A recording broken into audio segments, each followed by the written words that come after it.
Hey guys, HDV here, and welcome back to another Pokemon Sun and Moon discussion video. In today's video, we're going to be going over who is the best new Fire-type Pokemon in Sun and Moon across all of the new Pokemon released. Obviously, I won't be going over the new legendary Pokemon because they just are better in general. You know, they have the better stats and their moves. So yeah, we're just sticking to the non-legendary Pokemon for this series. I have obviously just done Grass and Water and they were received pretty well. I'm having a lot of fun doing this series, so I did want to continue it onwards, so Fire had to be next. I will be going over the stats, the dual typings that they may have, the moves and the abilities that all of these Pokemon have, just to have a better look at who is the best new Fire-type Pokemon in Sun and Moon. Obviously I won't be going over the old Pokemon such as, you know, Charizard and everything like that. This is just solely for the new Pokemon released in Alola.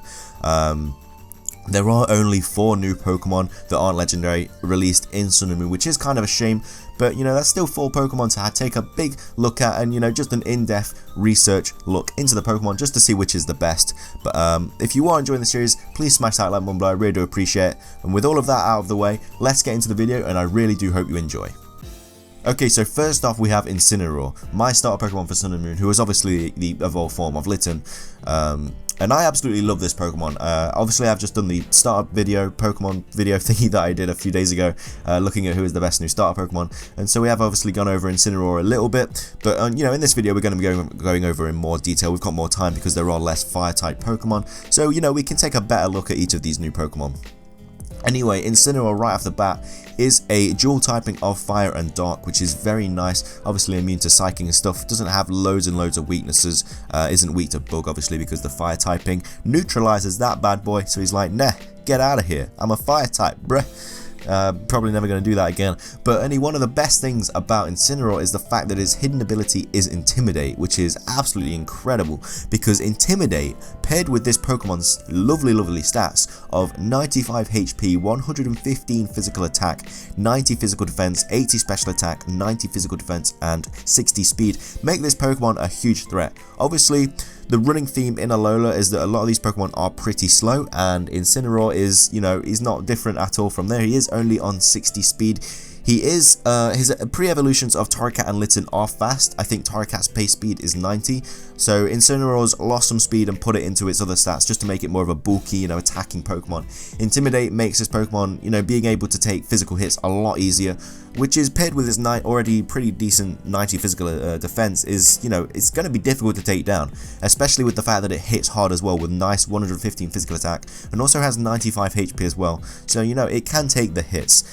This Pokemon's move pool is also pretty disgusting. Obviously all the new starter Pokemon do get their own Z move and signature move, and Incineroar's signature move is Darkest Lariat, which is pretty nice. And what Darkest Lariat does is it deals damage, but it ignores changes to the target's stats. So if a Pokemon is set up a couple of, you know, cotton guards or something, you know, a curse or two, you know, just to, you know, help them up, you know, get them stats up, Incineroar comes in, he's like, no, let me hit you up with that Darkest Lariat, ain't taking no stat changes into effect, hits him with the nicest powerful stab 85 power, which is also going to hit pretty hard with his physical attack stat, and you know, it's going to be very nice.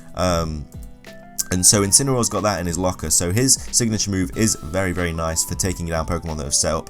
Also gets access to Throat Chop, which is another stab dark move, which deals damage and prevents the target from using sound-based moves such as Hyper Voice for 2 turns. So very nice for Pokemon such as Primarina and stuff, taking out those kind of Pokemon. Also gets access to Bulk Up and you know, Swords Dance and stuff.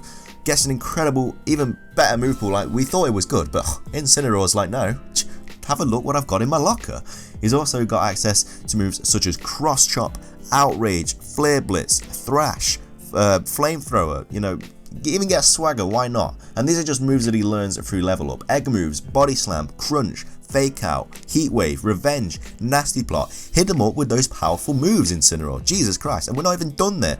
Look at the TMs his Pokemon learns. Gets access to Earthquake, gets access to Flame Charge, gets access to Low Sweep, Overheat, Focus Blast, Brutal Swing, Will-O-Wisp if you want to you know, cripple a Pokemon, Acrobatic, Shadow Claw, Bulldoze, U-turn people, Dark Pulse. I just can't deal with how good Incineroar is. I mean, he's absolutely incredible. I know Primarina is also incredible, but Incineroar is definitely I want to say, one of the best Fire-type Pokemon in the competitive scene. When its hidden ability gets released, this Pokemon is going to be an absolute threat and destroying everything in its path. And this is why I chose Incineroar, and also the design in general is just incredible. I mean, look at this thing. It looks absolutely amazing. So yeah, Incineroar, definitely one of the best Pokemon in Sun and Moon by far, just because everything's going for him. If it was faster, it would literally be broken as hell, so that's the only thing that's letting him down. But like I say in every one of these videos, Trick Room teams in this competitive, scene is gonna be the norm. There's gonna be so many Trick Room teams just to take advantage of these slow speed stats, because this Pokemon in a Trick Room team, oh my lord, it's gonna, like, if you give it a crippling nature or something and put it in a Trick Room team, it's going to be disgusting. Like, it's going to hit everything really, really hard. But anyway, moving on, we have next Salazzle, who is the evolved form of Salandit at level 33. Obviously has to be female, which a lot of people are, finding difficult to get. It is a poison and fire type Pokemon with the ability Corrosion. And what that does is the Pokemon can poison the target, even if it's steel or poison type Pokemon, which is very, very nice ability to have. Its stats are kind of all over the place. It's a very fast special attacking Pokemon, whereas the rest of its stats are kind of, it's got 68 HP, 64 physical attack, 60 physical defense, 111 special attack, 60 special defense, and 117 speed. Has a stat total of 480.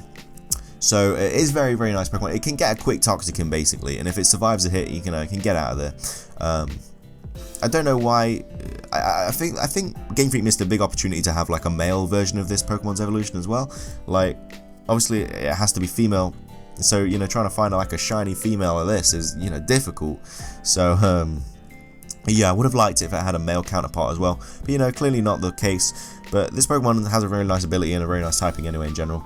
But anyway, let's get onto the moves that it learns through level up, which are they're all right, but they could be better. It gets Nasty Plot if you want to set up with it. It gets Flame Burst, Flamethrower, Venom Trench, Dragon Pulse, and they're kind of the best one. I mean, it gets Dragon Rage, but it's not really the best. It gets Poison Gas. So, it's not. I mean, it doesn't even learn Toxic from like level up. Oh wait, no, it does learn Toxic from level up. I was gonna say, and gets like Venoshock as well, which is nice.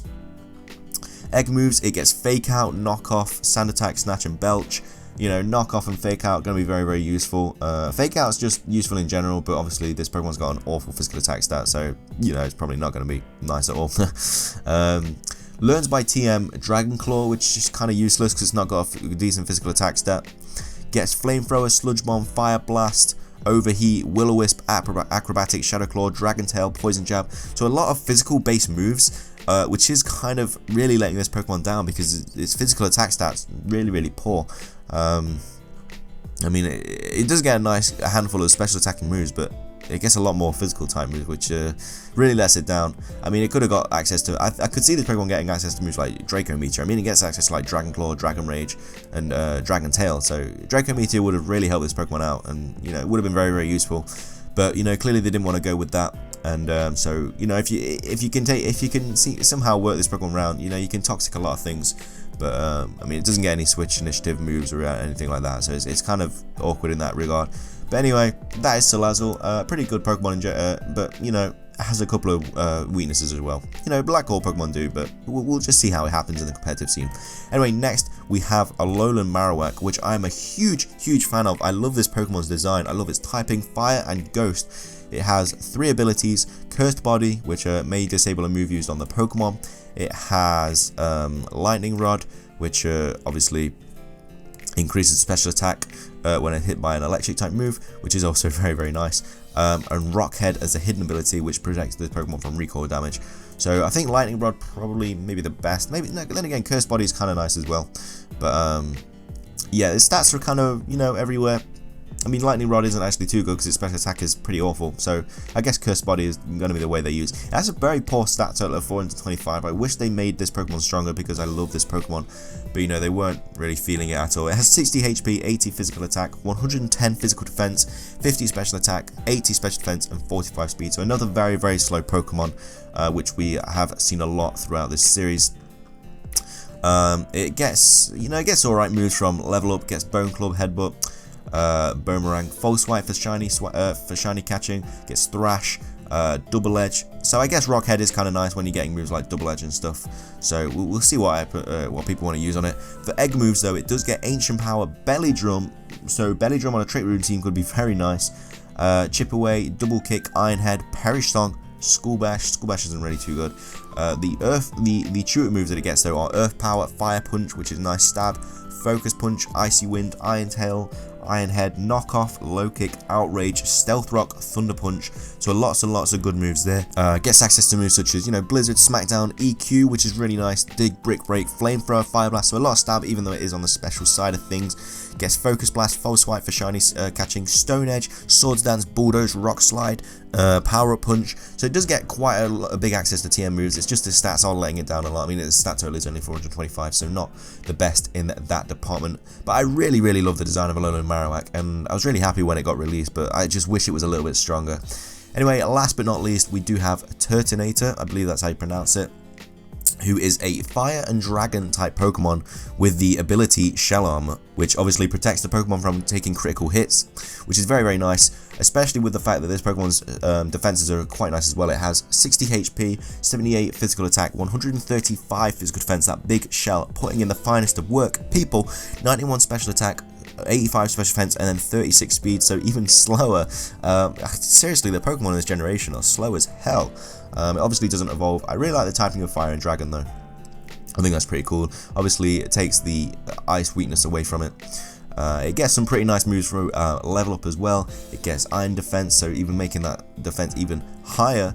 It gets Flamethrower, Body Slam, Shell Smash, which is kind of nice. Dragon Pulse, Shell Trap. Now, Shell Trap is a very, very nice move. It says sets a trap at the beginning of the turn, and if the user is hit by a physical move during the turn, it deals high damage to the opponent. So, and it's already got 150 base power. It's special, which also is kind of nice with its special attack stats. So, you know, Shell Trap is going to make this Pokemon very, very viable in the competitive scene. Also gets Overheat and even Explosion if you want to, you know, go that way. It gets Head Smash, Draco Meteor through Move Tutor, Egg moves. It gets Fire Spin, Wide Guard, Revenge. Gets some nice TMs as well. Gets Flamethrower, Solar Beam, Hyper Beam, Earthquake, Rock Tomb, Overheat, Focus Blast, Will-O-Wisp, Brutal Swing, Stone Edge, Dragon Tail. So a very, very nice move pool as well. I think Shell Trap is going to be absolutely incredible for this Pokemon as well though. If you're going to set up a Shell Trap, it's going to be like an Aegislash with King Shield. Like, it's going to be a lot of mind games surrounding the Shell Trap move. You know, which just makes it even more exciting in the competitive scene, you know what I mean? It just makes everything even better. So Turtonator is definitely one of the best. You know, it's going to be something different. I love Pokemon that brings something different to the competitive scene, and this Pokemon definitely does that. But that is all of the new Fire-type Pokemon that aren't legendary Pokemon in Sun and Moon. So like I said, only 4 at the beginning. I think the best, without a doubt, is probably Incineroar. I mean, the only other candidate is Turtonator with its Shell Trap move, but like I said, that's amazing in the competitive scene. But Incineroar has so many things going for it. I mean, its ability and Intimidate, it gets its own Z move, its signature move, it's got a very nice physical attack stat. It just has an amazing move pool, and just in general, its typing as well is amazing. I think Incineroar is, I think a lot of you will agree with me on the fact that Incineroar is the best new Fire-type Pokemon in Sun and Moon. But yeah, if you don't agree, then, you know, leave it in the comment section below. I'd love to hear what you guys have to say. But that is everything for this video and everything on me. So, you know, if you did enjoy, please smash that like button below. I really appreciate it. Remember, hit the subscribe button as well if you do enjoy the content. And but yeah, that's everything from me, guys. So have a glorious day. I do have a couple of top 5s coming onto your screen in a minute, so be sure to check them out if you have the time. But yeah, like I said, that is it from me, guys. So thanks again for watching. Have a glorious day, and peace.